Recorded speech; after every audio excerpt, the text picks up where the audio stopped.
Good morning. Happy Friday. Today I wanted to talk a little bit about balance transfers.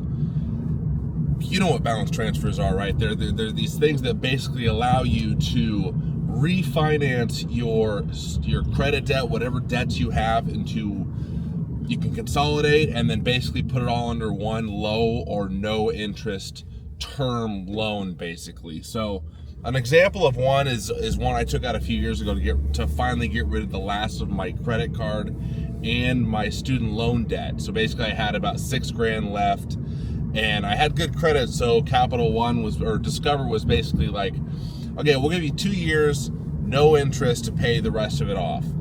Now, the caveat to that is that if you don't get it paid off within those 2 years, you get jacked up with interest again. So the advantage is you save those 2 years of interest, or 3 years. There's different terms. I think it really depends on what the interest rates are at that time. But I just wanted to talk about how good of a tool it can possibly be to get rid of that last bit of credit card debt. It worked wonders for me. I'm working on getting my dad to do one. Just it's not only mathematically maybe a solid move, but psychologically it was the right move for me. It was basically me getting all my ducks in a row and saying, okay, well, I'm going to have the same payment for 2 years. I can plan around that. Nothing's going to sneak up. This is going to be my only payment. I'm not going to have to jump around and go to these different websites and these different places to get these loans paid, or whichever debt's paid. And you can actually see the light at the end of the tunnel. Now, $6,000 is not a huge amount of debt. I understand that. But when you're carrying that balance month over month, you're getting more and more interest tacked on. That can be a detriment to your psyche. It really can, especially when the interest rates are so high like they are.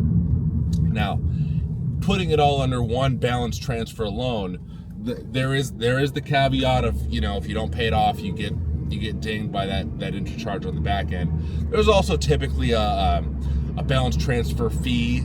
So based on the entire amount that you are transferring to the new umbrella, basically, it'll be like a 2% fee. So if you owe $1,000, just say, they're going to charge you, $20 or whatever it is. It's going to be a small amount in the scheme of things, but that is the caveat. So you pay a small fee up front, and then you pay interest on the back if you don't pay it off in time. So I just wanted to talk a little bit about that and maybe get you guys' thoughts on when's a good time to take a balance transfer. Are there more caveats that I'm not aware of? Could you use a balance transfer, in a more creative way, let's say? Or is it a bad idea to take one? I guess it really depends on your circumstance, but I would really love to hear you guys, your thoughts, your experiences, both good and bad, with balance transfers. And thanks so much for watching. Appreciate all the comments. I'm trying to get to them all. And I think I'm going to start doing a wrap-up show weekly if the comments keep coming in with the most interesting comments and things like that. So, just let me know what you want to see. And I appreciate all the viewership. Keep it up.